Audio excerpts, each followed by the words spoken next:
Demi kehormatan dan hak pribumi, Sultan Hamengkubuwono II mengambil risiko apapun dengan tak mau tunduk kepada penjajah tanpa syarat, baik itu kepada Belanda maupun Inggris. Pernah diserang Belanda dan dilengserkan, ia tak kapok ketika Inggris mengambil kekuasaan di Jawa. Perang antara Keraton Yogyakarta melawan pemerintahan Inggris pun pecah. Inggris bahkan sampai main keroyok menyerang Keraton Yogyakarta dari berbagai sisi.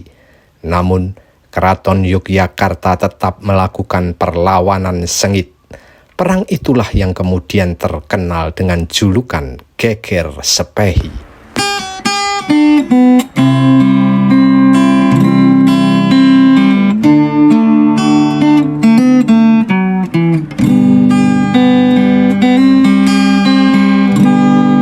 Nama kecilnya Gusti Raden Mas Sundoro lahir pada 7 Maret 1750.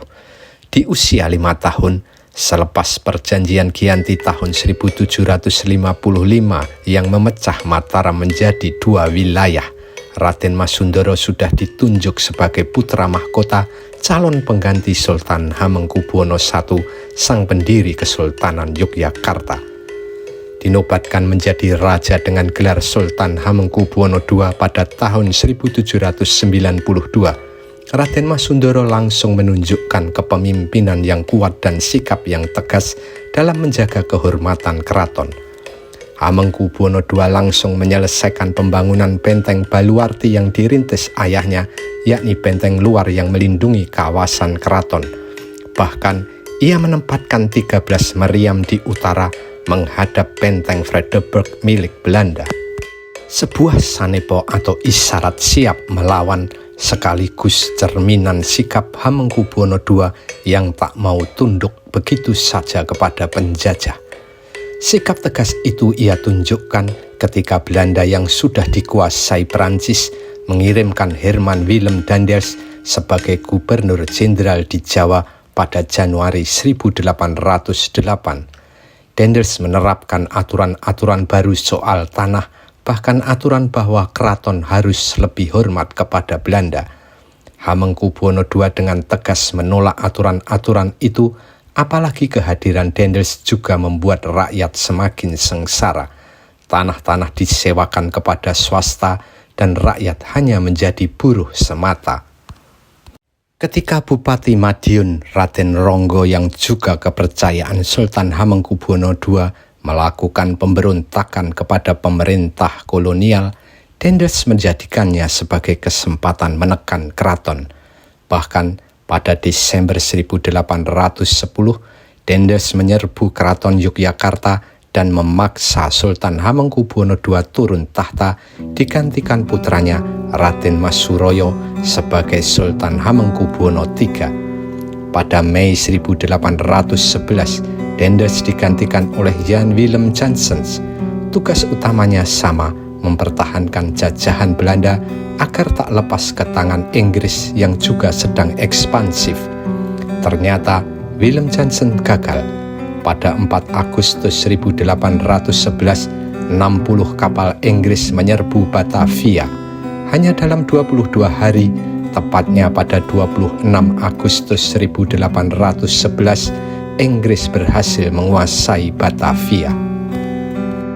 Kekuasaan Belanda di Jawa beralih ke tangan Inggris ditandai perjanjian Tuntang di Semarang pada tanggal 18 September 1811. Gubernur Jenderal Willem Janssen menandatangani perjanjian bahwa Prancis dan Belanda mengaku kalah dari Inggris. Perjanjian itu membuat Jawa bagian dari koloni Inggris yang berpusat di Kalkuta, India. Gubernur Inggris di Kalkuta, Lord Minto, kemudian menunjuk Thomas Stamford Raffles sebagai gubernur Jawa. Situasi ini dimanfaatkan oleh Hamengkubuwono II. Pada September 1811, ia mengambil tahta lagi dari anaknya. Untuk kedua kalinya, Hamengkubuwono II bertahta lagi sebagai Sultan Yogyakarta. Pergantian pemerintah kolonial di Jawa dari Belanda ke Inggris ternyata tak ada bedanya. Raffles mempertahankan aturan-aturan lama yang dibuat semasa Daendels, termasuk keraton harus hormat kepada Inggris. Sementara Sultan Hamengkubuwono II menghendaki beberapa wilayah dan kewenangan perdagangan dikembalikan. Selain itu, sikap Inggris yang minta dihormati lebih tinggi bagi Sultan Hamengkubuwono II dianggap penghinaan. Maka dalam suratnya kepada Raffles, Sultan Hamengkubuwono II hanya menyebut saudara. Ini membuat Raffles tersinggung, apalagi ketika Raffles akan berkunjung ke Keraton Yogyakarta, kursinya diatur di bawah Sultan Hamengkubuwono II. Meski akhirnya Sultan Hamengkubuwono II menandatangani perjanjian dengan Raffles pada tanggal 28 Desember 1811, namun ia tak puas dengan hasilnya, sebab Kedu dan Pacitan tak dikembalikan kepada Keraton Yogyakarta. Demikian juga kewenangan Sultan Hamengkubuwono II pada berbagai perdagangan tak dipulihkan. Ini yang membuat Sultan Hamengkubuwono II tetap tak suka dengan kehadiran Inggris. Di keraton sendiri, friksi terjadi. Putranya Raden Mas Suroyo dianggap ancaman, apalagi Raffles pernah mengancam akan menurunkan tahta Hamengkubuwono II dan memberikannya kembali ke putranya Raden Mas Suroyo jika tidak menurut kepada Inggris. Selain itu, adik Hamengkubuwono II, Pangeran Notokusumo, juga lebih pro kepada Inggris. Surat menyurat antara Hamengkubuwono II dan Raja Kasunanan Surakarta, Pakubuwono IV, menunjukkan keengganan Keraton Yogyakarta untuk tunduk kepada Inggris dan sewaktu-waktu siap melawan. Informasi sikap Hamengkubuwono II ini ternyata bocor dan dilaporkan Pangeran Notokusumo kepada Residen Yogyakarta, John Crawford. Laporan sampai ke Raffles dan dianggap Keraton Yogyakarta akan memberontak. Raffles memutuskan pergi ke Yogyakarta pada Mei 1812 dengan pasukan lengkap yang dipimpin Gilepsi.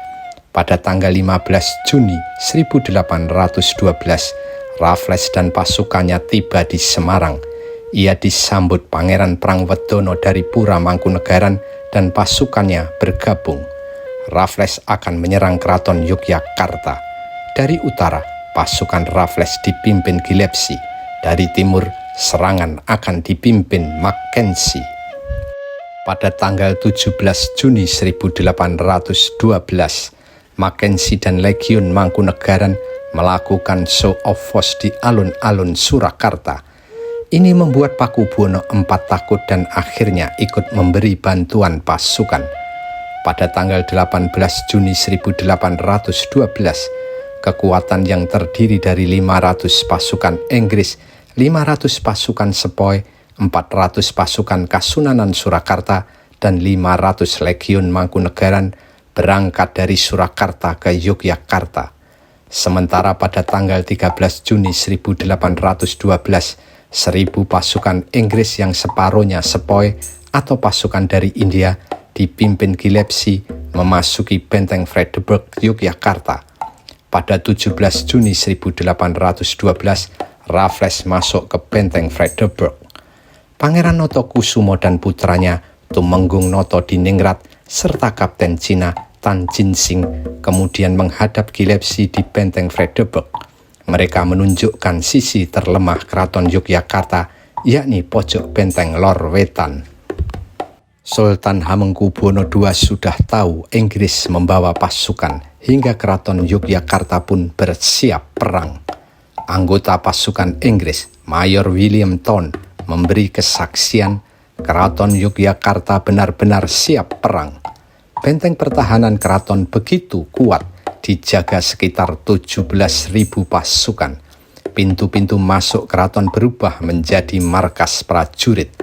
Situasi di Yogyakarta pun semakin menegangkan. Kontak senjata antara pasukan Inggris dan Keraton Yogyakarta akhirnya pecah pada tanggal 19 Juni 1812 malam, tapi tak terlalu lama. Pada tanggal 20 Juni 1812 dini hari, Inggris tiba-tiba melakukan serangan gencar dan mulai menekan keraton dengan meriam-meriamnya. Serangan dimulai dari alun-alun utara. Puncaknya sekitar pukul 5 pagi, Inggris melakukan serangan lebih besar. Pasukan Inggris yang terdiri dari tentara Eropa, pasukan Sepoy, dan Legiun Mangkunegaran, serta pasukan Kasunanan Surakarta menyerang benteng Lor Wetan. Ternyata laporan Pangeran Notokusumo benar, wilayah ini titik terlemah Keraton Yogyakarta. Gempuran terus dilakukan. Gudang mesiu Keraton Yogyakarta meledak. Bersamaan dengan itu, benteng Lor Wetan mampu dijebol oleh pasukan Inggris. Perang inilah yang kemudian disebut Geger Sepehi. Kata Sepehi berasal dari nama Sepoy, tentara asal India yang dibawa Inggris. Inggris kemudian mampu masuk ke Keraton Yogyakarta dan menangkap Sultan Hamengkubuwono II. Ia kemudian dilengsarkan untuk kedua kalinya dan dibuang ke Pulau Penang, Malaysia. Sementara Pangeran Suroyo kembali dinobatkan sebagai Sultan Hamengkubuwono III.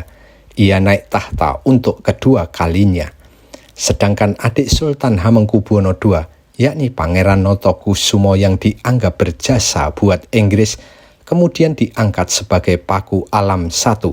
Sejak itulah berdiri Kadipaten Paku Alaman yang mendapatkan dan menguasai tanah seluas 4.000 cacah di wilayah Yogyakarta, terutama di wilayah Kulon Progo. Pasukan Inggris juga menjarah harta benda serta ribuan naskah Keraton Yogyakarta. Bahkan disinyalir Inggris juga mengambil bertonton emas milik Keraton Yogyakarta. Geger Sepehi memang berakhir dengan kemenangan pihak Inggris yang didukung pasukan Sepoy, Legiun Mangkunegaran, dan pasukan Kasunanan Surakarta.